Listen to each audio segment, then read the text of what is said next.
Hello, everybody. Welcome into the Fantasy Pros Football Podcast. I'm Ryan Wormeli, joined today by Derek Brown and Pat Fitzmaurice.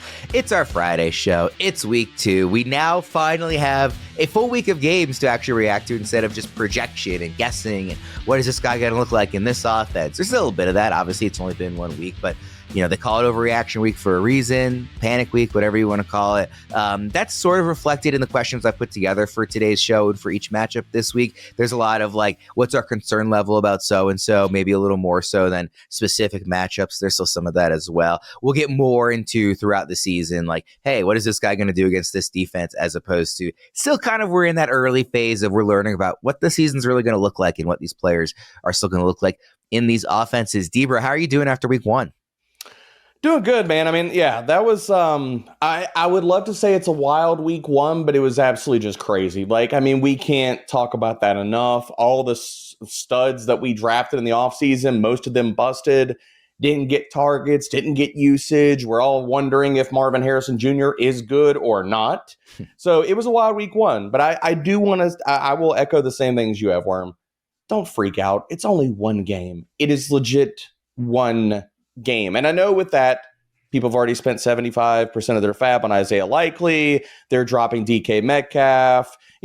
Crazy things, are happening in the world. But I'm trying to tell people not to freak out too much. This has been reflected in the advice I've given, just friends and family who have texted me. They go, hey, who should I start this week? It's also reflected in the advice I've given on the pod this week, which is, and I said this to Fitz already on Thursday's show, I like to overreact when acquiring players after week 1. I want to be really aggressive in trying to find the guy off the waiver wire who's this year's Kyron Williams or Puka or whoever, but I like to underreact when setting my lineups for week 2. I want to get those guys on my roster, but I want to make sure I'm still starting the guys that I really believed in all summer long, even if they had just a bad week 1. So that's kind of how I approach it in terms of setting my lineups. In week 2, typically, Fitz, we're 1 week in, we've had not just the week of games, but kind of the week of reaction. Now we're fully into that in-season rhythm. How are you feeling heading into week 2? Feeling pretty good. And we know that variance is this cold, hard fact of fantasy football. And never is variance more difficult to reckon with than in the immediate wake of week 1 games.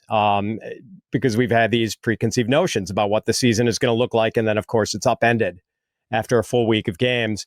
And I wrote about this in my weekly rankings and tiers article that people can find on fantasypros.com. I think the people who are 1-0 tend to generally do a better job of digesting the variance and dealing with it than the people who are 0-1 who are in panic mode right away. And just repeating what Debro said, do not panic. 0-1 is not a death sentence for your fantasy season.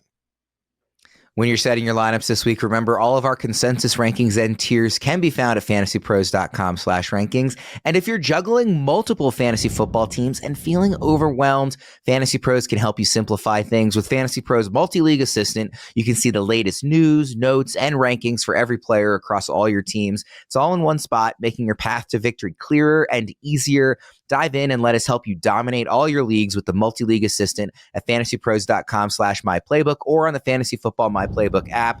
Before we dive into this week's key questions, let's check in with Colin Cowherd for a few of his over-under picks in our weekly contest at fantasypros.com/challenge presented by DraftKings. We'll start with Breece Hall.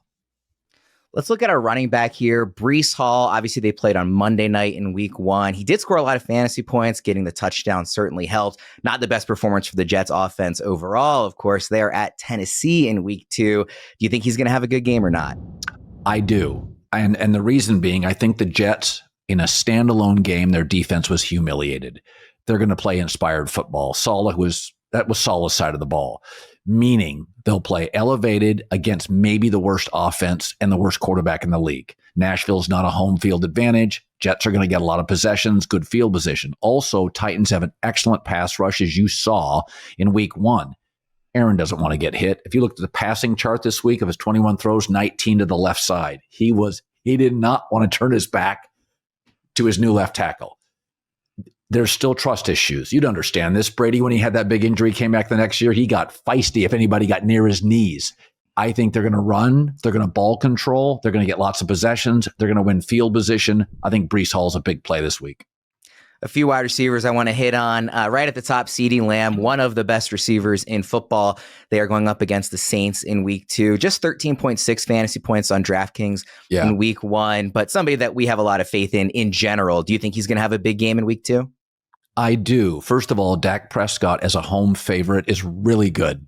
Dak is a little bit of a front runner when he's at home and he's a favorite and the ball's going downhill. And I think, Mike McCarthy gets a lot of criticism. We have to be honest about Mike McCarthy. We don't love January Mike McCarthy. He's good the rest of it. He's got a very good record.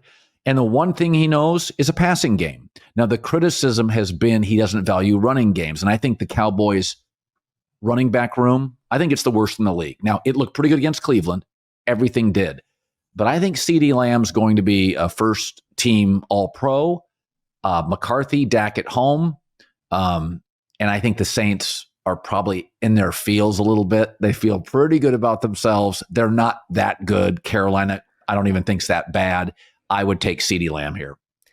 The next wide receiver, Cooper Kupp, at the Cardinals, had a remarkable week 1. I believe it was the most catches he's ever had in his career. Obviously, Puka Nacua is now going to be out for at least a month, maybe more. He had 35 points on DraftKings in week 1. Yeah. Maybe we wouldn't expect another 35 points, but to me, just in terms of the fantasy rankings, he is immediately a tier 1 wide receiver in fantasy for as long as Puka is out. Yeah, but the difference is Arizona's been able to prepare knowing Tyler Higbee and Puka are out. So he's going to draw double coverage. Now, McVay is as good as anybody in the league at using motions and sets to get his top players the ball. I think they're going to want to run the football. Blake Corum didn't play much week 1. Kyron Williams didn't have a lot of success. I think they are so depleted.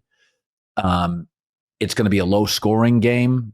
I think they're going to just try to keep the ball away, a lot of short passing. I wouldn't be surprised if the backs, Corum and Kyron Williams, didn't have a lot of receptions. And he tried to do it. He does not want Matt Stafford with 3 backups starting on the O-line. They brought a guy off, like they got cut by the Eagles. They're not going to throw the ball deep. They don't want Matt Stafford to get hurt. I think they're going to run, swing passes, tight end stuff. Very conservative game plan for the Rams. We talked about Breece Hall already on the Jets side. I also want to bring up Garrett Wilson, somebody that people were very aggressively drafting in fantasy drafts this season. He had 12 fantasy points on DraftKings in week 1. Obviously, he's also going up against the Titans. So on the passing side, do you expect a big game out of him? Yeah, I just think that's who Aaron Rodgers trusts. And Aaron's a little like Tom Brady, that if, like when Alan Lazard dropped that ball, you see, and Alan and Aaron are close. You can see Aaron's body language and his eye roll. I mean, he wouldn't look at Nat Hackett during the game a couple of times. He gets frustrated. I think the most trustworthy person on that offense is Garrett Wilson for Aaron Rodgers. I think he's going to be a high volume receiver. They get virtually no tight end production at all. So it's a little like Dallas. I think CeeDee Lamb is going to have a big year, and I think Garrett Wilson, Aaron can be prickly. He will not throw to you if he does not trust you. He struggled with those really talented young receivers at Green Bay as last year in Green Bay. Christian Watson against the Vikings in the opener dropped that pass. He ghosted him. He didn't go back to him. He trusts Garrett. Garrett's going to be his volume receiver. Thanks to Colin Cowherd for joining us for our Week 2 Over-Under Challenge presented by DraftKings. Make sure to play along with our Over-Under Challenge all season long to win some fun giveaways and prizes. Again, that's over at fantasypros.com/challenge. Thanks again, Colin. 7 of 10, baby. Let's keep it going.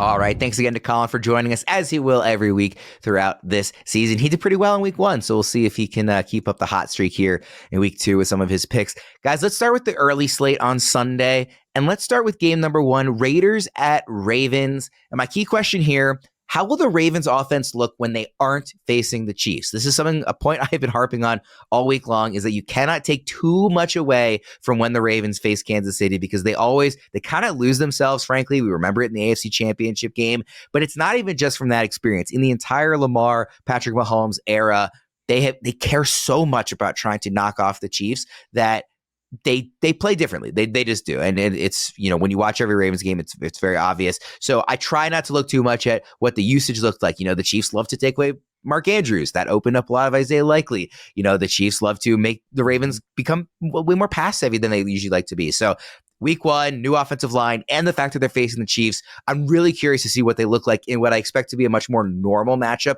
this week against the Raiders. Debro, what do you think the Ravens are going to look like now that they're not facing the Chiefs? I think, first of all, I think Derrick Henry is going to get far more carries. And I think that just looking at the line and the spread for this game, we can project that his betting line right now is at 17.5. And I don't hate anybody, betting the over there. So I think Derrick Henry is going to get a lot of work. But like the point that you brought up there, as you were kind of going through the Ravens, the Worm, that I do want to kind of dive into, I think the passing rate could stay around because, and I wrote this up in the primer and I want everybody to hear me out here. The Baltimore Ravens finished week 1 first in neutral pace and 5th in neutral passing rate. That was quietly the 5th most passing attempts in Lamar Jackson's career. So I think we could see more passing volume out of this offense if that holds. I mean, could we say, okay, part of it is matchup? Sure, that's great, but that doesn't really line up with on paper. Like the better matchup for Baltimore to have exposed last week was not attacking Kansas City's secondary. It should have been attacking their run defense. So I think the passing rate can hold up. And to that point, I think we see big games out of Zay Flowers, and I'm going to throw Rashad Bateman in here. You have a Raiders defense last year that was top 12 in yards after catch and missed tackles allowed. So putting those short area targets in the hands of Zay Flowers and allowing him to work, I think he could do more with it this week. And Rashad Bateman had almost a 24 ADOT last week. So the field stretching role is definitively there. And he was quietly good against single high, which is the Raiders' bread and butter now as far as coverages go. We're talking about a player with Rashad Bateman, and I know the targets weren't there last year, but he ranked 10th in separation score and 12th in route win rate against single high. So while I think Derrick Henry does get a lot of work in this game, especially kind of salting away the clock, I think that Baltimore could pass early and get up via the passing game, and we could see big games from people not named Isaiah Likely in this passing game. It's a great breakdown by you, and I do just want to clarify a point that I'm not saying they can't be as pass heavy in games against the Chiefs. I just want to see it in a game that's not against the Chiefs before I say this is the new normal. But I think it could happen this week for the reasons that you laid out. I think that makes a lot of sense. Fitz, what do you expect out of this Ravens offense in week 2? Yeah, so Lamar had 41 passing attempts in week 1. I think one of those was a spike. So 40 attempts. I'm betting the under on that for week 2. And I'm betting the over on the 13 rushing attempts that Derrick Henry had in week 1. What I am most eager to see is the Isaiah Likely usage. Mark Andrews coming off that poor game, he's going to be fine. Like that was just his lack of involvement was an irregularity, a one-off. I'm not sure what to make of Likely though. Like obviously he looked terrific in week 1 against the Chiefs, and he's a really tough matchup for defenses because of his size. He's 6'4", 247, and movement skills. Like he's too quick for a lot of linebackers. He's too big for a lot of cornerbacks. But in the past, we have not seen Isaiah Likely prominently involved in games where Mark Andrews has been healthy. He's been the rare handcuffed tight end for fantasy. It will be interesting to see if the Ravens, this team that we know really likes to run the ball, can keep Likely involved consistently and make him, the second fantasy relevant tight end on this team. I think the thing with Likely that's interesting to me is like maybe he's not the number 1 target in this offense. Maybe he's not the number 2 target in this offense. He is pretty clearly in the top 3. I think Zay Flowers and Mark Andrews are the only 2 that are definitely ahead of him. I would love to see Rashad Bateman get used more. He just hasn't been for so long that I'm operating under the assumption that Isaiah Likely is a top 3 option in this offense. So if they are a lot more pass heavy than we expected, I think there's still value in that even when Mark Andrews is on the field. I think this will be, he's not going to get 9 catches for 111 yards and a touchdown every single week, but I do think we're going to see more usage out of him even when Andrews is healthy. But I am really interested to see what that looks like. I'm totally with you, Fitz. I'm very curious to find out what that'll be. The other thing too, I would say quickly on this game before I move on, I'm not at all panicking on Derrick Henry. I was very high on him in the offseason. There's not going to be many games where I don't think where the Ravens are trailing by multiple scores for most of the game. That was totally game script in my opinion. And you know what? He still got the touchdown, which I think he's going to get pretty much every week that he's healthy. So I'm not at all panicking about Henry, and I'm expecting a big game from him in week 2. Let's go to game 2, Chargers at Panthers. Boy, did the Panthers look terrible in week 1. I thought they were going to be bad. They were somehow far worse than I expected them to be. So the key question here is pretty simple. Fitz, are there any Chargers you are not starting against Carolina? Quite a few, actually, Worm, to be honest.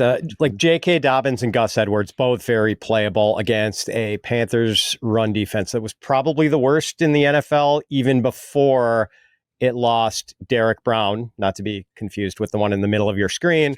But like Derrick Brown was this ginormous, beefy run defender in the middle of the defense. And now they don't have him, and they were a bad run D to begin with. So by all means, start J.K. Dobbins and Gus Edwards. But like, I don't know how eager I am to start the components of the Chargers passing game. Justin Herbert, Ladd McConkey, Josh Palmer. Like I've got Herbert QB 18. I've got McConkey wide receiver 40. I've got Palmer just behind McConkey. Like I don't know if they have to throw more than 20 or 25 passes in this game, because I think they're going to be very content to run the ball early and often as 6-point road favorites against this terrible run D. I wonder, Fitz, like as exciting as it was to see Dobbins look good in pretty much every facet besides the long speed, I thought he looked really good.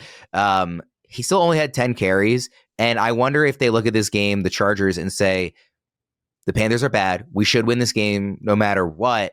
Why rush Dobbins 20 times? So I wonder if maybe we're kind of underrating what Gus Edwards might do in this game a bit. I know you said you would be starting both of them, but I know Dobbins is kind of the smash start that everybody is laying out. And I wonder if we see Edwards just get more carries because, hey, we have this guy that we think is pretty good, but he does have this injury history. Why waste it against the Panthers? What do you think about that, Fitz? Really good point. It would make perfect sense for them to give both guys somewhere from 12 to 15 carries. What do you expect out of this game, Debra? Are you a little more interested in the passing game? Like, hey, if they're going to be up by a lot, those points have to come from somewhere. Or are you like Fitz, looking really just at the running backs? I'm looking at the running backs. I think this game is going to slate so much. I was actually kind of surprised the spread wasn't more in the Chargers' favor when it opened this week. I bet that immediately. And to the point of the run game, I think we could see Kamani Vidal active this week. And especially looking at if they are working in garbage time, him getting carries and salting away the clock, and it not being Gus or J.K. Dobbins trying to keep both of those guys fresh. So I think it's just a game where the Chargers lean on their run game. They're not going to have to pass a lot. And the only part that you could say of the component of Carolina that was actually good was freaking J.C. Horn, who followed Olave on 52% of his routes. That could tick up a little bit higher for Josh Palmer. So I'm going to, because J.C. Horn blanked Chris Olave. No targets, no receptions. He is the only part of this defense that's actually legit awesome. And so I am fading the passing attack. One, because the Chargers aren't going to have to worry about it. And two, because J.C. Horn is still awesome. I know it's a low total. I feel like you have to take the under on 39 in this game because I just don't see how, I know that the Chargers, there were questions about the defense coming into the season. I think they are good enough to shut down the Panthers offense that we saw last week significantly. They still have stars on that defense. Yes. They still have really good, Khalil Mack's still there. Derwin James still there. We still got some guys that are pretty dang good at football. So we think there's going to be a lot of running and not a lot of passing, and the Panthers are terrible. I just don't see how this game reaches 40 total points. Maybe I'm wrong, but the spread's also only -5 for the Chargers. That I really thought. I mean, Fitzy, didn't you think the same thing? Shouldn't that spread have opened at 7.5? It was kind of crazy to me. I hate betting road favorites, and I snap bet that one as soon as it came. Yeah, I mean, it just felt like it was the line was wrong. It's one of those things where it's early in the season, it's you don't want to overreact too much to week one. So even in setting the lines, okay, how bad are the Panthers really? They're probably not as bad as seeing them at their worst. I think they might be especially after losing their own Derrick Brown. I could not be lower on expectations for that team. And I think the Chargers are going to be better than people expect throughout the season. So yeah, I think that line is wrong. Let's go to game number 3. The team that just dismantled the Panthers, the Saints. They are at the Cowboys. Chris Olave was just about the only Saint to not have a big day against the Panthers. Can he bounce back against what is a much tougher defense than Carolina had? Debro, what do you think? I think he can bounce back. Now, the question is, how well can he bounce back? Because the coverage, looking at Dallas, they switched over with Zimmer to a too high defense. That really wasn't the strong suit for Chris Olave, but you look at the role that he was in last year for the Saints, I think his role this year is going to be much, much different. I mean, if you look at just week one, his ADOT was lower. So I think he is going to get more underneath targets. So some of the numbers from last year can have a little bit of noise. I think he bounces back. I just don't see a monster like smash game for Chris Olave, although I'm not willing to, again, it's one game. I'm not willing to freak out, and I'm sure as heck not calling Rashid Shaheed the definitive wide receiver one for New Orleans right now. Fitz, are you panicking at all on Olave? And, along those lines, do you expect to bounce back in week 2? I do expect to bounce back. I'm not panicking. I know our viewers and listeners are smart, and they're not panicking either, hopefully. So the Panthers got their doors blown off by the Saints last week, and the Saints only had to throw 23 times. And why would you challenge the coverage of J.C. Horn when you're winning comfortably? So Debro mentioned, J.C. Horn is a terrific cover man. The total on Olave's receiving yardage this week was 58.5. I feel like that's being dragged down a little bit by the week 1 results. So I bet the over pretty confidently. And agree with Debro. Maybe it's not a smash game, but it's more the Olave game we expect to see, where his target share is closer to around 25% than what was it last week? 10%. So maybe even under 10%, 2 targets and 23 attempts.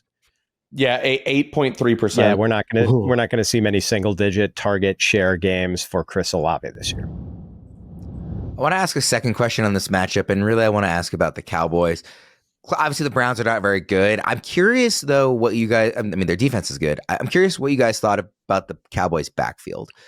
Just 10 rushing attempts for Zeke, 40 yards. He did get the touchdown. Rico Dowdle had 8 attempts, 26 yards, no touchdown.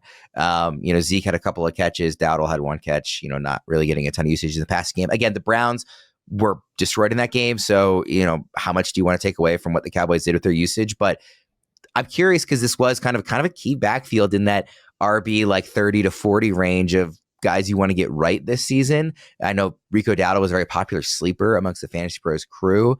Debro, do you feel like you learned anything about the Cowboys backfield in week 1? I got confirmation that what I've already known, that Ezekiel Elliott is on the back 9 of his career. He is total dust. Like, you're telling me he got 12 touches last week and he didn't force any missed tackles. He was stuffed on 60% of those runs. He had 1.8 yards of contact per attempt. All of those metrics are backup level worthy play from a running back. So if anything, if I can go out and trade for a player and get Rico Dowdle tossed into a trade, I'm doing it 10 times out of 10. I know that Zeke got the only red zone rushing attempt, but again, if we want to talk about investing in talent and one player still asserting themselves in this backfield as we move through the season, I still think that's Rico Dowdle. And I'm not telling you he was good in week 1. He wasn't. But again, small sample, I can definitively tell you because of where he's at in his career and on the back 9 and what we've seen out of him for multiple seasons now, Zeke just doesn't have much left in the tank. So if there's anything out of that backfield I want to do, I want to get Rico Dowdle tossed into a trade this week if I can. Fitz, do you feel like you have any takeaways from week 1 in this backfield? Maybe Dowdle pulls ahead at some point during the season, but I think I'm kind of expecting it to be close to a 50-50 most of the season. And I'm probably the only person on staff who had Ezekiel Elliott ranked ahead of Rico Dowdle going into the season, because I think there is going to be deference on the part of the Cowboys to Zeke. I think he's going to be the preferred goal line guy, and I kind of think he's going to have more routes, targets, receptions. He was actually pretty utile in the passing game for the New England Patriots last year, which was kind of a shocker, but they didn't really have any other ways to move the ball, and they used Zeke a lot as a pass catcher. I think we might see a lot of that this year too. But man, they were pretty much split right down the middle last week as far as snaps, carries, routes, targets. I think we might see more of the same going forward.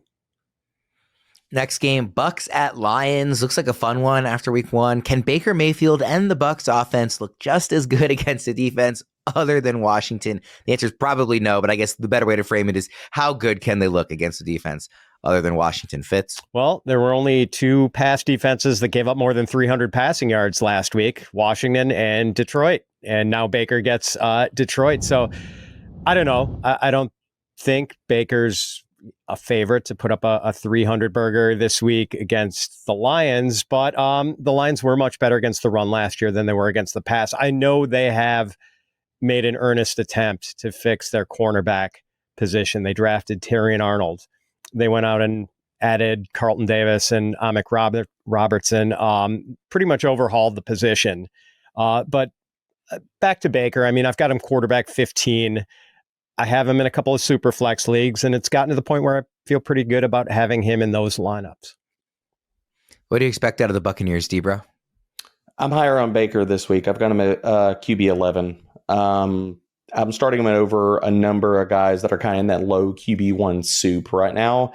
And I watched every second of that game last week. I was very impressed. And I know it's the Commanders. I was very impressed with Baker, regardless. Like, he looked extremely comfortable in that offensive system. He looked awesome off script. He was making plays with his legs. He was getting to his second and third reads. He just looked he looked like a player that was playing with confidence, man. It looked like a Baker Mayfield that, honestly, as I'm watching this game, I'm like, I don't think I've seen this version of Baker Mayfield since like his rookie season. Playing confidently, trusting his eyes, throwing accurate passes consistently. So I really like Baker this week. I think that there's substance to it. The big thing, and I think what this game kind of comes down to is, yes, the Detroit Lions secondary is improved. I think this really comes down to, because the Bucs offensive line is still very suspect in my eyes. And you look at the Detroit Lions, they were 10th in pressure rate last week. This comes down to how good can Baker navigate muddy pockets, and he did that fantastically versus the Commanders. Can he continue to do that in week 2? If he can do that, I think he posts a fantastic stat line in week 2.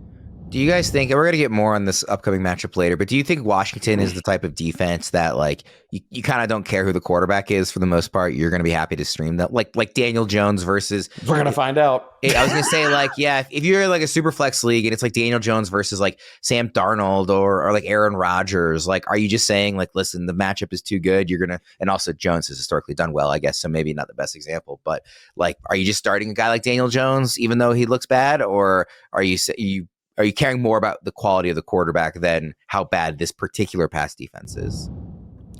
If it wasn't Daniel Jones, I would tell you I would be starting the quarterback, but it's freaking Daniel Jones. Yeah, I know. That's the tough part. Whenever we say the matchup is so good that there's no way a quarterback can fail, Daniel Jones says, "Hold my beer."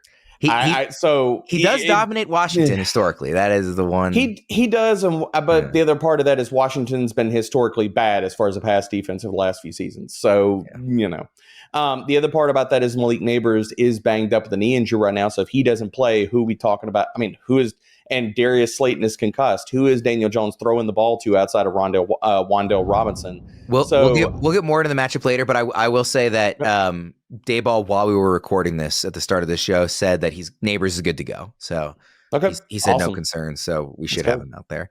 All right. Yeah, we can save more of that discussion before we get to that matchup. Let's go to game 5, Colts at Packers. Key question here, and Fitz, I'll start with you as a Packers guy. What are we doing with our Packers receivers with Jordan Love out? Oh, with our Packer receivers, we are sitting them.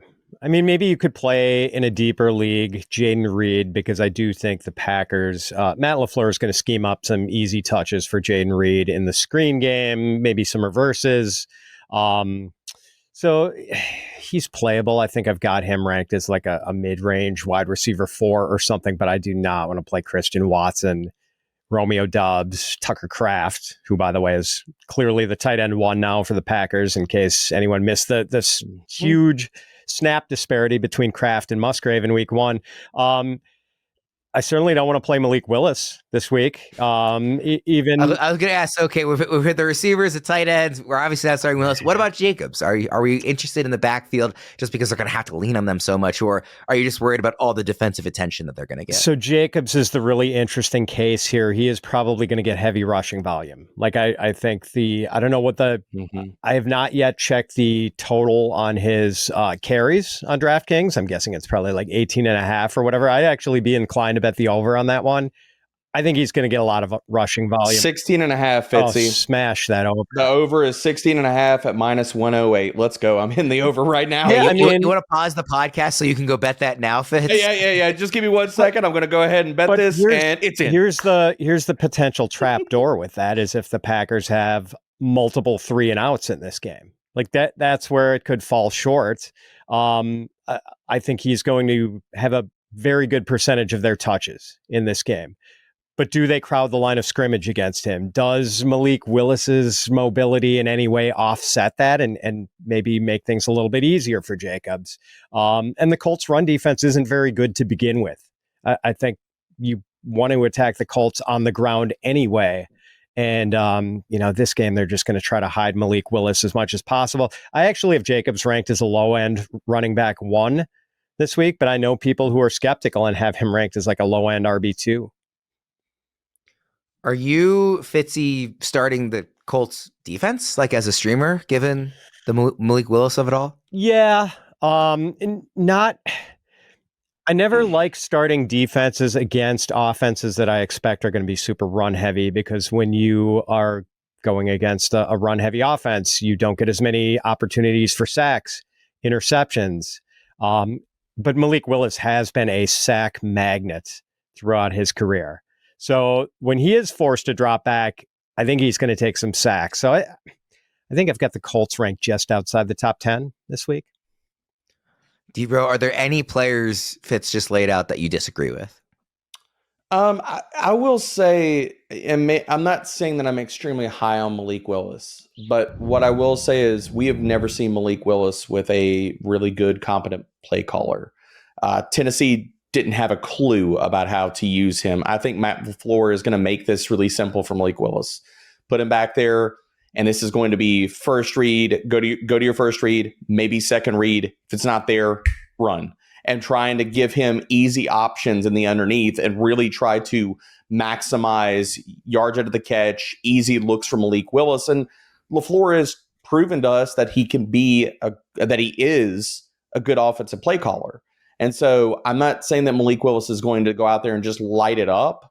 But if you have to start one of these Green Bay Packers wide receivers or multiple guys as a low-end flex, depending on what options look like, I still think that there is something there for Jaden Reed and Christian Watson. And, Indy's secondary is not great. Juju Brents is now out, so now they're ticked down another peg. So we know we're going to get rushing equity out of Malik Willis. That's a given. I like Josh Jacobs, like Fitzy talked about, but I think that Christian Watson, looking at him last week, and they schemed up end zone target. He got 3 freaking end zone targets. They put him in the slot. Like, there was definitive usage there.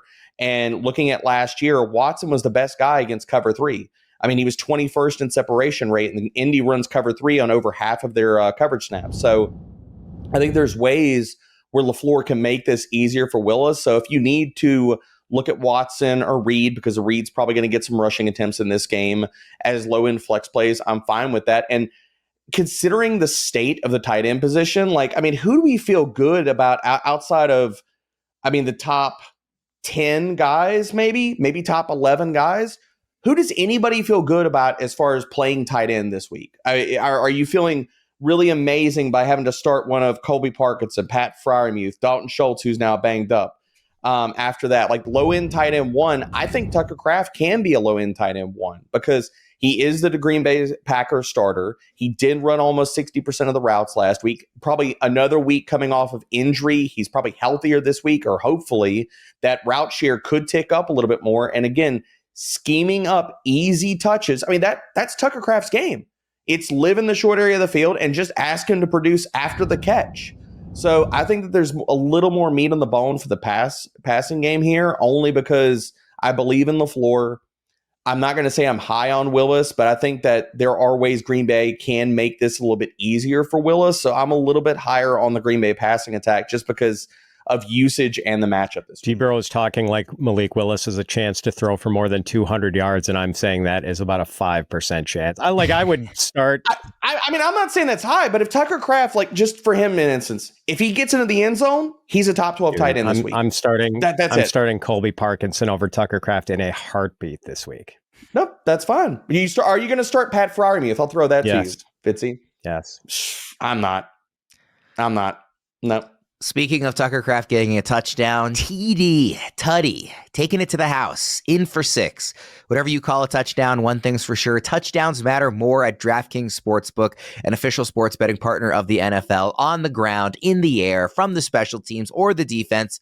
We don't care how they score, and we just want to bet on touchdowns. And DraftKings Sportsbook is the #1 place to bet touchdowns. Ready to place your first NFL bet? Try betting on something simple, like a player to score a touchdown. Go to the DraftKings Sportsbook app and make your bet today. One super fun matchup in week 2 is Rams-Cardinals. This NFC West battle has one of the highest totals on DraftKings this week at 48, so there should be plenty of touchdowns to go around in this one. It's also one of the closest spreads, with Arizona laying just 1.5 points. Lines and odds subject to change on that, of course, but it's really a compelling matchup this Sunday that should have touchdowns galore. Ready to do a touchdown dance of your own? New DraftKings customers bet $5 to get $250 in bonus bets instantly and get 1 month of NFL Plus Premium. Download the DraftKings Sportsbook app and use code FANTASYPROS. That's code FANTASYPROS for new customers to get $250 in bonus bets when you bet just $5 and to get 1 month of NFL Premium. Only on DraftKings. The crown is yours. All right, guys, game 6, Browns at Jaguars. Fitz, is Deshaun Watson bad enough to make the other Browns unstartable? I think in leagues of 12 or more teams, Amari Cooper is still a starter. Jerome Ford is still a starter. I think David Njoku is a starter when healthy. But I do think Jameis Winston time is probably coming. And if Winston plays, suddenly all those guys become much more attractive because we know Jameis is going to play YOLO ball and aggressively throw it downfield. It might lead to 2.5 interceptions a game on average, but Winston is going to get his passing yardage. And I think it would be good for all the targets, all the components of that passing game. Debra, what do you think? Again, I'm not going to freak out over a 1-game sample as far as like with Amari Cooper. Just echoing what Fitzy was talking about. I do think Deshaun Watson is legit a bottom 5 quarterback in the NFL right now as far as starters go. That shouldn't shock anybody if you've watched Deshaun Watson play football over the last 2 seasons. Yeah, a lot more than a 1-game sample size of that from him. Yeah, I mean, he was objectively terrible all of last year. The rushing saved him in fantasy, and that's it. I'm still firing up Amari Cooper, Jerome Ford. I will say that if we can, because the matchup dictates that Deshaun Watson can have a good game this week, not because he's any better, but because the matchup is a lot better. Tyson Campbell going on the IR, Ronald Darby is not great, and I don't want to tell people that I am immensely high on Jerry Jeudy because I'm not, but I will throw this out there. Amongst 78 qualifying wide receivers last week per fantasy points data, 18th in separation rate, 21st in route run win rate. Jeudy, if you are dealing with flex issues in a deeper league and stuff, I think he's flex viable this week. Question on the other side of this matchup, D-Bro, is Tank Bigsby going to be a thing this year? I think he will. Now, the question is how much of a thing? And I don't want to get too carried away with his usage in week 1. 12 carries, 73 rushing yards. He looked fantastic. Dude was running mean and nasty the entire game. He did get 0 targets, only 4 routes, and playing 17 snaps. So let's not get too carried away about, okay, ETN's losing this backfield. But I think that Bigsby can be a thing. Like, I think he could develop into a guy where we're saying, okay, the Jaguars have an amazing matchup on the ground. Amazing matchup on the ground. Where we are going to probably have weeks where we're going to be ranking Tank Bigsby as like a touchdown-dependent low-end RB3. I think that can happen. Fitz, do you have any expectations for Bigsby after what we saw in week 1? I don't think he is going to become a thing in terms of standalone value, but I think he might become an annoying thing for Travis Etienne stakeholders. Let's go to game number 7 here. 49ers at Vikings. Is Sam Darnold actually going to be good this year, D-Bro, or did he just benefit from facing the Giants last week? I think we will see, I'll quantify it this way. I think we will see the best version of Sam Darnold that we've ever seen in the NFL. And I know that bar is extremely, extremely low. But KOC's coaching, I think a lot of this does go to the matchup last week. So I think that he's going to come back to earth. Like, what did he complete? Like his first 12 or 14 passes last week? Like, that's not going to happen.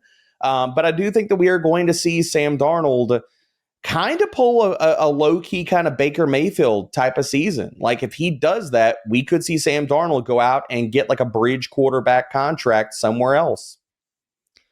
The way I would kind of frame it is I'm going to be pretty confident, and this is talking like super flex leagues and stuff where, it's really deep and you need to kind of dip into that range of the quarterback pool, but I'll be confident starting Sam Darnold in very enticing matchups. I will be very confident in sitting him against matchups like the 49ers. It's those kind of middle ground ones where I'm going to be, really curious to see how he performs. Fitz, how are you approaching Darnold for the rest of the season? Probably a lot like you were, Worm. I mean, that makes perfect sense to me. But we did talk about this on a recent show that Sam Darnold has been saddled with this litany of suspect play callers throughout his career. Jeremy Bates, Adam Gase, Matt Rule, and Kevin O'Connell is by far the best offensive choreographer he has ever played with. And he has Justin Jefferson, and he has Jordan Addison, and eventually he'll have TJ Hawkinson. So he can be somewhere between, I don't know, a little bit above average and respectable. So kind of in that zone where you're talking about, Worm, where maybe worth considering playing him in a really favorable matchup, and mostly worth sitting in the tougher matchups. Debro, I didn't put this question in the outline. I asked Fitz and Erickson this on Thursday's show, so I want to ask you as well. If Christian McCaffrey is playing, are you still willing to maybe start Jordan Mason and say, like, McCaffrey will be limited and he just looks so good that he's going to get some work? Or are you only considering him if McCaffrey's out? I think, first of all, I don't think CMC plays at all. I think you're probably right, but it's not officially yet. So.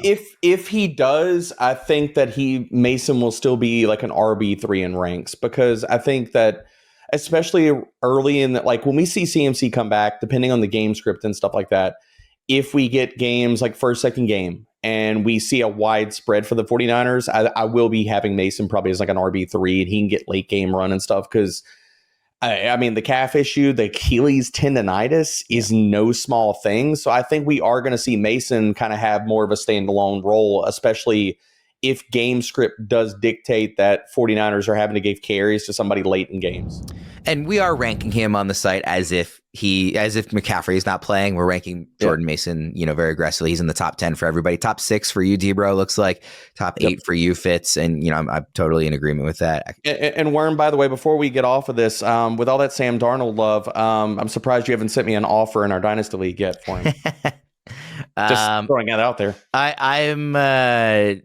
You keep trying to trade people with James Cook, which looks good after last night. I mean, James Cook's worth like 17 firsts right now? After last night's game, RB1 overall rest of season, right? I'm literally looking at a tweet right now from a friend of the show, Jacob Gibbs, describing why James Cook is the best sell high in fantasy right now. So I probably that doesn't mean he's not a good buy high, Worm. I need to craft that tweet. Hold on, I'll be right back. Possibly.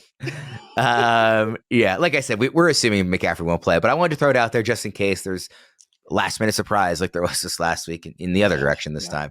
All right, game 8, Seahawks at Patriots. Patriots surprising winners in week 1, although maybe not so surprising if you remember how the Bengals look in pretty much every week 1 in the Joe Burrow era. Fitz, I want to throw this one to you. Seattle has a number of potential fantasy options on their offense in general, but is the New England defense good enough to scare you off of starting those kind of more borderline Seahawks? I mean, not really. Like the implied Vegas total, I think, for Seattle this week is 21 points, which is not bad. And really the only clear-cut starters week in, week out, Kenneth Walker, DK Metcalf. And Walker has this abdominal injury. If he plays, you play him. If he doesn't play, Zach Charbonnet is playable. And I think he played DK Metcalf no matter what. Like Christian Gonzalez is a really good young cover man, and he has this sort of size and athleticism to be a decent matchup against DK Metcalf. But you just got to keep rolling DK out there. I mean, because he is not this possession guy. It's going to be up and down with him. But you're going to have the weeks where he gets 3 for 44, 2 for 28. But if you bench DK Metcalf, you risk missing out on the 5 for 90 with a touchdown, 6 for 130 with 2 touchdowns. You got to just keep rolling him out there. As for like Lockett and JSN, those guys are pretty fringy.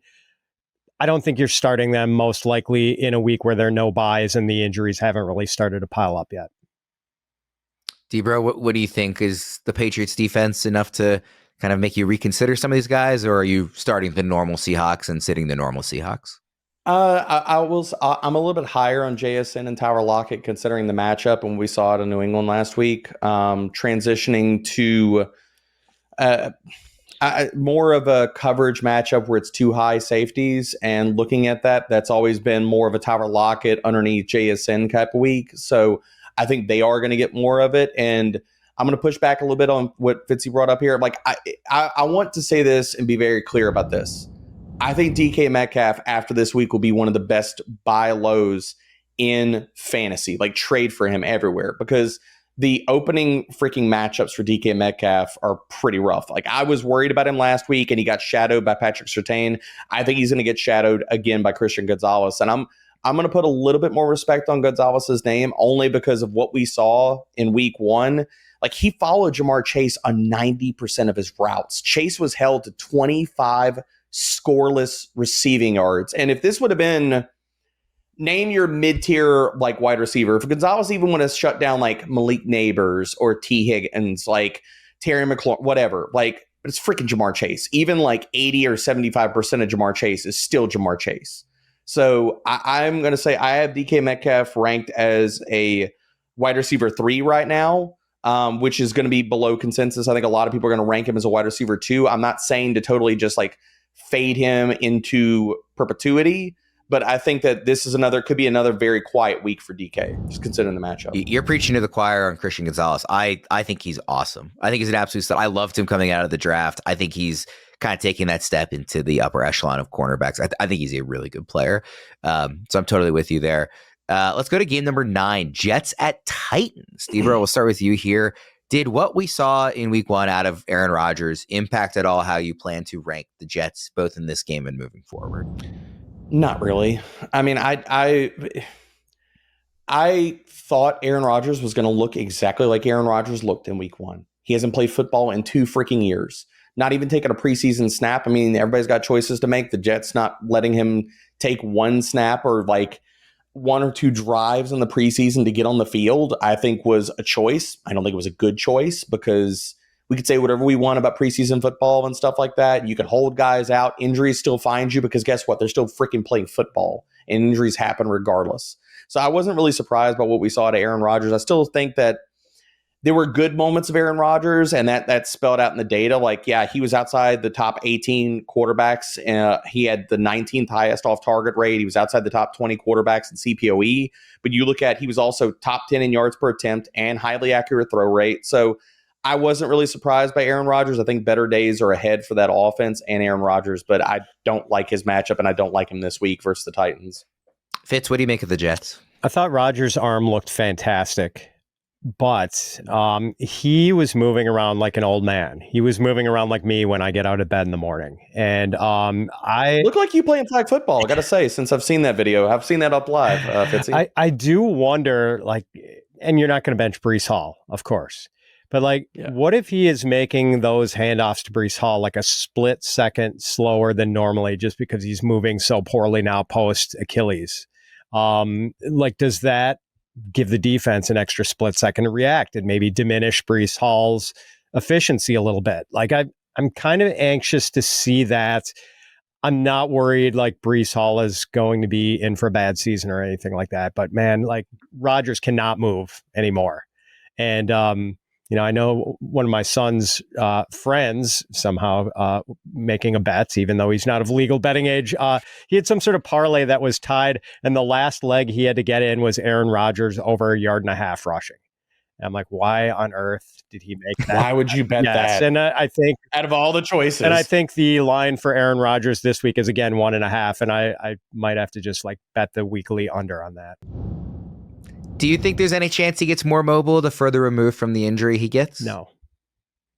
Okay. Yeah. I think that's fair. It's worth asking the question. I thought, no. but it's a fair no. No. It's a totally fair. I wish response. I was looking at the screen whenever Fitzy said that. Oh my gosh! Everybody in the YouTube's got to sit here and drop that into the comments about the. All right, let's go to game 10, last on the early slate. By the way, back to my yearly complaint. Like, this is insane that there are 10 games in the early slate. I Like they had the announcement. I think it's Scott Hansen himself was saying, "Oh yeah, we're never gonna have under 3 games in the late window." I'm like, I need at least 4 in the late window. Like 10 and 3 is a ludicrous split. I find it to be, and I know the reason they do it is afternoon DFS. The reason they do it is because they want everybody to watch Bengals at Chiefs, and they think that's going to be a huge ratings boost, and that's why they want to kind of clear the deck for that one. But I don't care. Like, that game is not that. It's not compelling enough to be worth this split to me. Like, it's brutal. But anyways, Giants at Commanders. We talked about it a bit earlier. Malik Nabers is, according to Brian Daboll, good to go this week.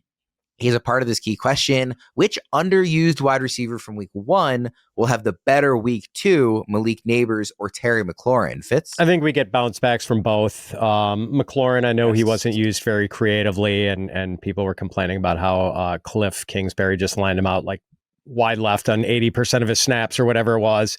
We'd like to see more pre-snap motion and more creative usage of Terry, but I think he's still going to have a good game against the Giants. But I am excited about Nabers. I think this could be the liftoff game for him against this group of Commanders cornerbacks, probably the worst in the league. D-Row, what do you make of Nabers or McLaurin this week?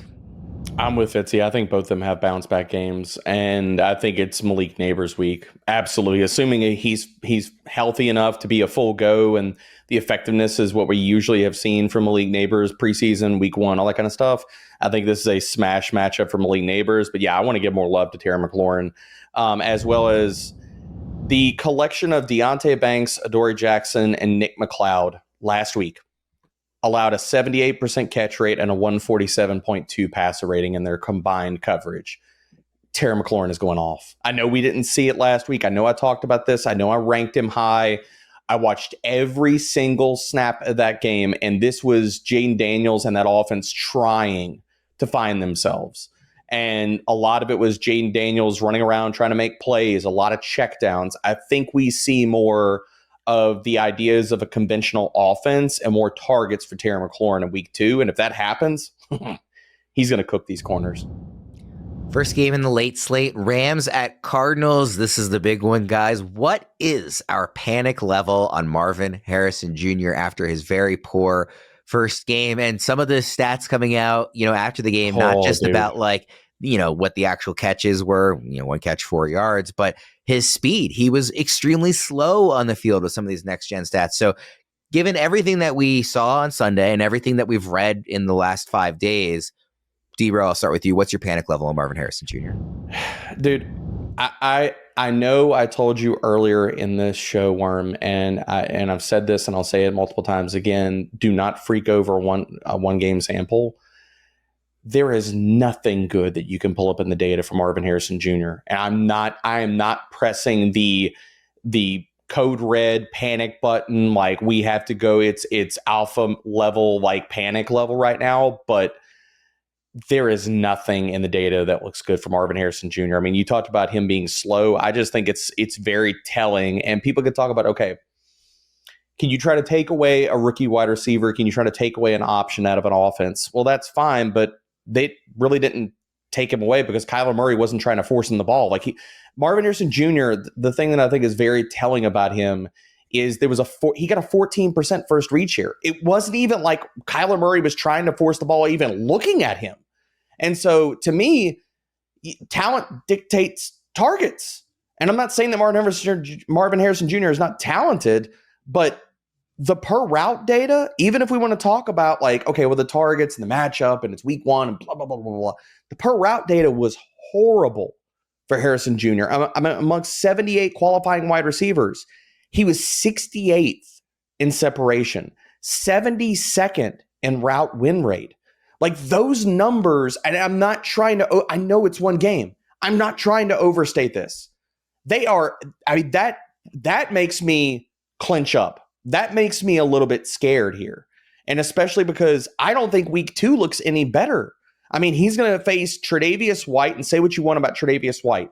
There's a good matchup for Tre'Davious White. It's somebody that he can get his hands on. He can play physical. We can talk about the speed and stuff like that. But for Tre'Davious White, and they re-signed a Keller Witherspoon, who was really, really stinking good last year, I think it's going to be another tough game for Marvin Harrison Jr. So I'm not telling people to drop him. I'm not telling people to trade him. I'm not telling people to do anything insane.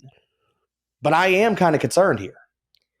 I'm pretty confident that Marvin Harrison Jr. is not a bad wide receiver. If he does turn out to be, though, I will never draft a rookie again. Like, this is as confident as I've been in any player stepping right away and being good. It's 1 week. That is, definitely an overreaction. And so Fitz, the way I would frame it for you is like, maybe if we're not panicking, maybe not even resetting expectations, are you rethinking expectations after week 1?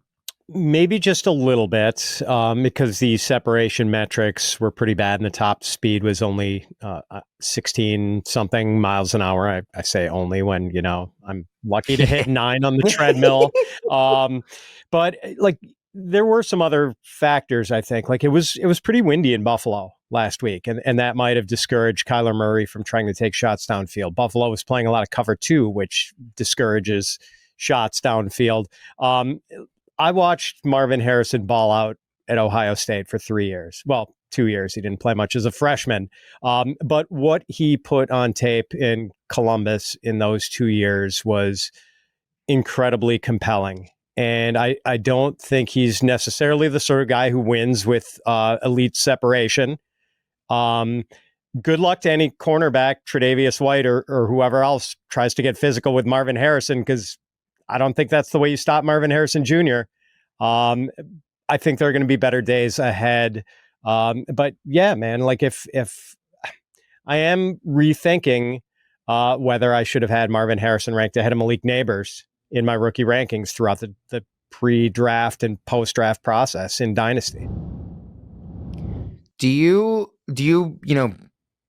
find yourself concerned at all based on some of the comments, like from Kyler saying it's not his job to get the ball to Marvin Harrison? That was just weird. I mean, like, I don't know. I mean, I just kind of an awkward quote. I don't really read too much into it, honestly. The other thing is, like, he had good speeds in college. Like, in their tracking, he was I think did he hit 22 miles per hour once? I don't remember if that's the exact number, but he had some very eye-opening top speeds in college, if I'm remembering correctly. So is there any concern, Fitz? Like, do you think maybe he's nursing like a secret injury or something? Because it's just so drastically slower than we saw in college. 23 miles an hour. 23. I mean, that's a high number. Yeah, I mean, possible. Yeah, it's just hard to tell why he did not record a higher speed. And I don't know, maybe need to go back and watch the All-22 on him and see if he ever had any like free releases where he should have been building up speed. So, he was open for that touchdown that Kyler didn't throw at the end of the game. Yeah, that's true. Yeah, I mean, he's definitely a guy we're going to be really interested in watching in week 2. D-Bro, just to like put a bow on it, scale of 1 to 10. If you had to put it panic level, what is it? Compared to our preseason expectations? And we're talking redraft. Dynasty, I don't think we're panicking at all, but like I'd redraft. Say 6. 5, 6. Fits 1 to 10. 3.5. Okay. I do have a second question on this matchup, and we can be a little quicker on this one. Is Cooper Kupp a tier 1 fantasy wide receiver again, as long as Puka is out? And obviously people are excited about him, saying he's clearly a wide receiver 1 in the top 12. Is he in tier 1 as long as Puka is out, Fitz? I do my tiers articles. He is in tier 1 this week. I've him ranked wide receiver 3, 21 targets last week, 14 catches, 110 yards and a touchdown. Like this is back to, what was it? 2021 Cooper Kupp. Yeah. I mean, like until Puka's back, it's vintage Cooper Kupp. D-Bro, Erickson said earlier this week that he thinks Cooper Kupp might be a sell high. That's not something I agreed with, unless you're truly getting like just a remarkable package. I agree with Fitz. I think he's a tier 1. I think he's a top 5 receiver almost every game that Puka is not playing. What do you think? I mean, I've got him. I'm hand holding with Fitzy right now. I've got him as my wide receiver 3 right now for the week. So he got a 42% target share. He got a 51% air yard share. This was quietly, and I want people to hear me when I say this. Matthew Stafford and the Rams offense quietly ranked top 7 in both neutral pace and passing rate. Matthew Stafford led the entire freaking NFL last week in passing attempts. Cooper Kupp's going to get fed. And look, I was worried about Cooper Kupp. I had him lower my ranks than maybe consensus and a lot of people. I still think that, look, we are 1 week in, and we got to see Cooper Kupp sustain this, and we got to see Cooper Kupp stay healthy. I think those are still, like, age and stuff like that, still a concern. Now, while he's on the field, there is no Puka out there. I think, yes, Cooper Kupp is emphatically a top 5 wide receiver every single week because he is going to get just pounded with targets. So I emphatically agree. Like, the sell high stuff, it just depends. I mean, like, it depends on what you're getting. Like, I don't think you're going to get much because everybody's so freaked out after week 1 and so many players fell on their faces that the question really is, if you're trying to trade Cooper Kupp away, who are you going to get that you feel so good about and who is going to be giving you a haul for him considering the state of their teams after 1 game? Probably not. So could he be a sell high? Sure. I just don't think you're going to get that type of over the moon offer after 1 week of football. Next game on the slate, Steelers at Broncos. Guys, Jaleel McLaughlin both out-carried and out-targeted Javonte Williams in week 1. Are either of those guys startable against a very good Pittsburgh defense in week 2, D-Bro? I think Jaleel is. I mean, both of them are flex worthy, but I think if you got to pick between one of them, it would be Jaleel for me. And this is not just, I'm doubling down on preseason and offseason takes. This comes down to, like, the other part about this is the role that Jaleel had, I think, was kind of surprising. He was the early down guy. Did he get a lot of run in the passing game? Sure, but he didn't garner most of the snaps on passing downs. So Jaleel was also quietly really good on a per touch basis. And I know people look at the box score and they'll say, how the heck are you saying that when he didn't even get 30 total yards? If you look at his tackle breaking metrics, he was top 17 in both missed tackles forced and yards to contact per attempt. I think we're just looking at an offense that Bo Nix looked horrendous. They didn't have to respect the run. They didn't have to respect the short pass. They didn't have to respect anything about Denver's offense.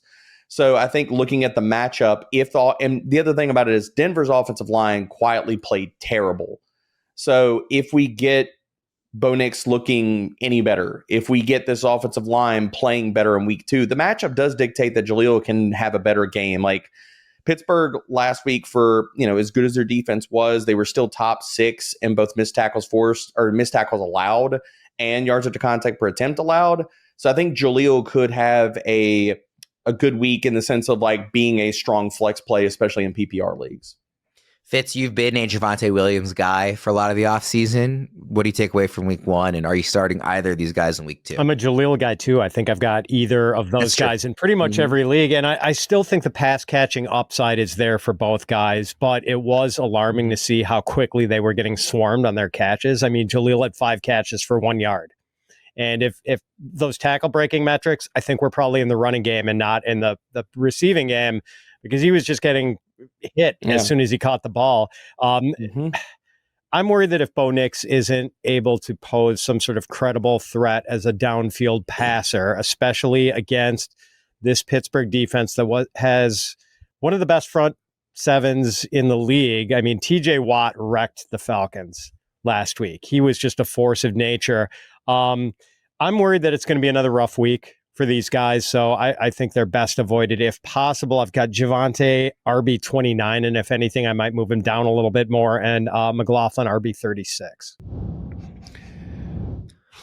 Last game on the late slate on Sunday, Bengals at Chiefs. And my question is, what will Xavier Worthy give us for an encore to his fun week 1 performance? And by the way, guys, Hollywood Brown did go on IR this morning.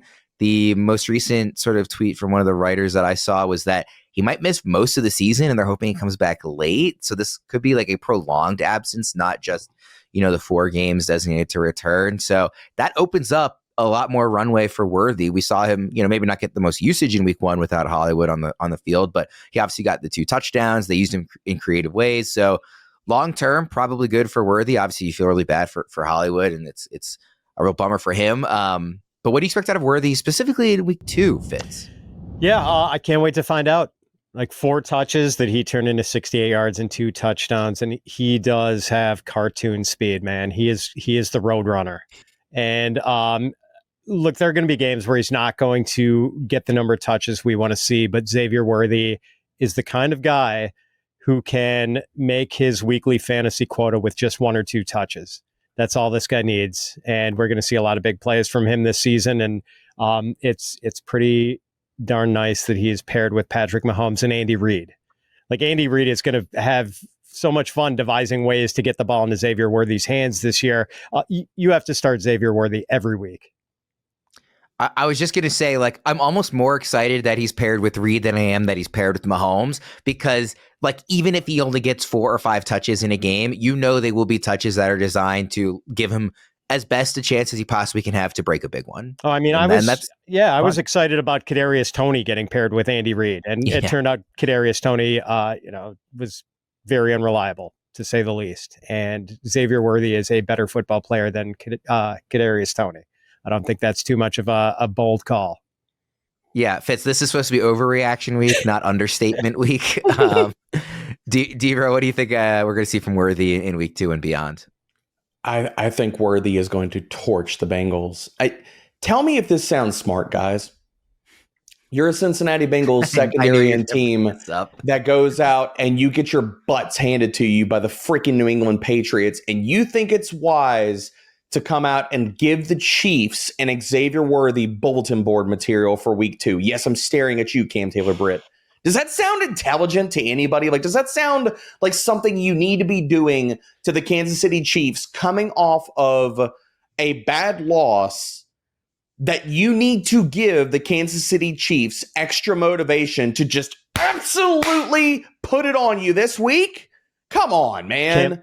Xavier Worthy is going to go for a deep touchdown. I'm sorry, Cam Taylor-Britt, I adamantly disagree. When you say that Xavier Worthy is only fast and he can't do anything else, go ahead and just post the meme, Worm. Like, I wasn't familiar with your game, quoting for Cam Taylor-Britt, because that is wrong on so many different levels. And I want to watch Worthy light them up this week, and I think he can do it, man. I think he can. Playing the role of Wile E. Coyote, Cam Taylor-Britt.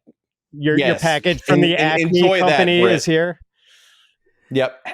Yeah. Xavier Worthy is going to run past you and give you the deuces this week when he goes for a touchdown. Enjoy that. I fully agree. I think he's going to go off. Like, why? Why would you do that? Like, I just don't understand that. I think the Chiefs are legitimately good enough this season to pick and choose who they want to score each week. Like, I think they're just, I think it's going to be one of those seasons where they are just dominant week in and week out.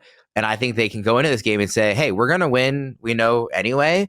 Let's make Worthy the guy this week, just like he kind of was in week 1 in a sense. So taking Casey with the points right now on bettingpros.com as we're talking about it. I think that is a very good breakdown. Let's go to Sunday Night Football. Bears at Texans. Could be a really fun game. We'll see how Caleb Williams kind of bounces back from his poor week 1. How concerned are we, Fitz, about Caleb? Not very. I think the ups and downs are inevitable for a rookie quarterback. I'm pretty sold on Caleb Williams' talent. I would not be surprised if he had a big game and what could turn out to be a shootout against the Texans. Oh, so not worried long term. Are you worried at all about, like, the first couple months might be a little more up and down, more of a roller coaster than we see later? I mean, I've got him ranked as a mid-range quarterback too. So ideally, I'm not starting him because there are the floor is lower than it's going to be in December, November, I think. Okay. Debra, what do you think? I think he's going to be okay. I'm not worried about it. This is one of those things about where I think this is a rookie in his first start. And did he look rough? Yes. Were there moments that he should have capitalized on? Yes. I think Caleb Williams, again, I won't be surprised because this is the same secondary. And we all talked about Houston's defense being better this year. We all mentioned that in the offseason. We just saw Anthony Richardson, and I know there's a big difference between Shane Waldron and Shane Steichen calling the plays. I get that. We just saw Anthony Richardson just shred that secondary, because if he wouldn't have overthrown A.D. Mitchell, then we would be talking about Anthony Richardson would have thrown for even more yards, had another touchdown in the basket. And I think Caleb does have a bounce back game, and I'm not pressing the panic button on him.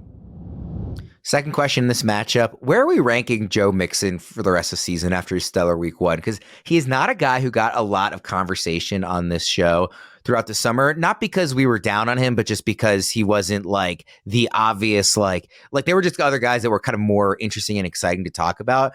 And it feels like that was kind of like an oversight. I know Devo was high on Mixon, and he's giving me a look like I'm I'm giving you a look because I talked about Mixon being a workhorse and awesome all offseason. I mean, you said that you liked it, but we didn't have like these long like debates about Mixon. It was just Mixon's like a good player and like he's going to have the role in the offense, but he like had the role in the offense, right? I mean, it was a really, really impressive just in terms of the usage week 1, and we think this offense is going to be really good. So, Debro, where are you ranking him rest of season?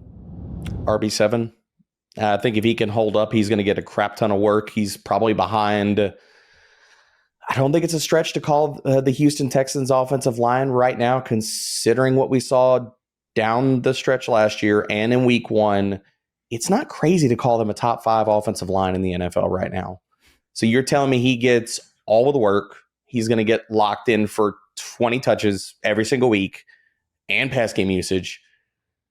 It sounds like he should be higher than RB7. I was fixed to say I might be underselling him at RB7 right now. If this offense is as successful as we think it's going to be, and he has that role in it, that sounds like a top 5 running back to me. You can make a case. Probably the conversation for him starts at like RB5 right now. Yeah. Wow. What do you think, Fitz? Where are you ranking him rest of the season? Right now, I've got him RB13, and I've got him right behind Josh Jacobs and Kenneth Walker. And I think he could be ahead of those two, but I'm not ready to move him past Kyron Williams, Isaiah Pacheco, even Derrick Henry. I'm not quite there yet. I do really like Walker, but I think Mixon should easily be ahead of Jacobs personally. Like I would make that move pretty quickly. All right, let's look at Monday Night Football. Falcons at Eagles. There's a few different kind of week 1 overreactions that I've seen sprinkled around social media. So I wanted to kind of throw them all your guys' way and ask which one you most buy into. So the 3 that I kind of highlighted are Saquon Barkley is a top 3 fantasy running back. Kyle Pitts is back based on his snap count and the fact that he got a touchdown. I know there wasn't a ton of yardage in that game. Or kind of on the flip side, Falcons skill players are in danger due to poor quarterback play once again. So which of these are you most buying into for the rest of the season, Fitz? I'm cautiously optimistic about Pitts. I'm not worried about the Falcons skill players because the Falcons have a parachute named Michael Penix Jr. in case they need to pull the ripcord. I think it's Saquon Barkley being a top 3 running back because that Eagles offensive line absolutely mashed in the running game against the Packers. And I actually think the Packers run defense might be better this year. Like it was never good under Joe Barry, but under Hafley, and I'm blanking out on his first name. I think Jeff, the Packers' new defensive coordinator. I think it's going to be better this year, but they just stonewalled Kenny Clark, who's one of the better defensive tackles in the league. They were getting some really good movement in the running game. It's going to be a big difference for Saquon, who's never really run behind an elite offensive line before. And we saw him still look good in the passing game. I don't think he's going to have a 50 or 60 catch season, but when they do use him as a receiver, his wheel route touchdown was just gorgeous. Great route, great catch, and Jalen Hurts threw him a dime. That was just a beautiful play. So I think I was too low on Saquon, and I had him RB6. So what if I make this more aggressive? What if I make the overreaction that Barkley is RB1? I'm not quite ready to go there. Not quite ready. Not outrageous though. Not outrageous. Yeah, not outrageous at all based on what we saw. Dero, which of these 3, Barkley in the top 3, or you can say top 1 if you want, Kyle Pitts being back, or the Falcons skill players being in danger? I want to dive into Kyle Pitts being back. He's back. You look at, and I know that the stat line wasn't there last week, but we want to go to the per route metrics amongst 21 qualifying tight ends. 5th in separation, 3rd in route win rate. Tells me all I need to know. If Kyle Pitts is healthy, he's back. And Fitzy talked about it. Kirk Cousins, if he truly is just done, he's kaput, stick a fork in him. You got Penix there. We talked about this in the offseason. It's okay, well, if Kirk is bad, we talked about this. I think it was the Bold Calls episode, and Fitzy talked about it. And look, Fitz, flowers to you, bro. Cousins could be out of there by midweek. So midseason. Hasn't happened yet. That could happen. And if it happens, by Halloween, and instead it might be by Columbus Day. It could happen, man. I'll own this too. I didn't give enough credence to him coming back, and I wasn't worried about that. I was very concerned about how he looked in week 1. Some of this is just, it's hard to know whenever beat writers and what have you are not given like full practice access. We're not getting a ton of videos and all that kind of stuff to how he looks. But I think Kyle Pitts is back. Looking at rest of the season rankings, like, I mean, you guys tell me where you put like Kyle Pitts right now. My rest of season rankings, he is tight end 5 for me. Is that too high, or where are we at with him? Because I think it's about right. I'm a little lower, but not crazy. I mean, I think like if Michael Penix was starting, where would you have him? Like if you knew that for the rest of the season, 50. It's still around tight end 7. Okay. He is currently tight end 7 in the consensus rest of season rankings from our staff. And it's the 6 guys ahead of him are the same 6 guys that were in that top 7 range along with him during draft season. He's 1 spot behind Dalton Kincaid now. So, given what we've seen out of Kincaid the first 2 games, I think you can make a case for Pitts moving up ahead of him. Mm-hmm. I mean, like, and maybe even Mark Andrews, like that definitely feels like an overreaction, but it's possible that in a couple of weeks from now, we're saying that that's the case if Likely just really is not going away. The guys like McBride and Laporta, like, I don't think you're considering. I think him versus Kittle and Kincaid is kind of where I come down at. Like, where do you mishmash him versus them? And it's like, Kittle, we know there's going to be weeks where he blows up, but still we have concerns about targets and all that kind of stuff and blocking. And Kincaid is now locked inside of what could be a top 7 rushing rate team for Buffalo. Like, it's I need to see Kirk Cousins play better, or I need to see Michael Penix on the field before I want to put him, like, I think fully into the top 5. But I think you're right. I think it's a conversation with kind of that trio of who belongs at tight end 5 would be my opinion. All right, we'll get out of there on that. Super fun show. Excited for week 2. Week 1's always fun, but it's such like a whirlwind, and it's such like a remembering how to watch 7 hours of commercial-free football and like building up our own endurance for that. So, week 2 is always really fun for me because you kind of really just settle into everything and you just kind of get pure football even beyond the how cool is it that it's back. It's just, this is what we love. It's football. So really excited for week 2. Thanks everybody for tuning in. For Fitz and Debro, I'm Ryan Wormeli, and we'll see you again next time.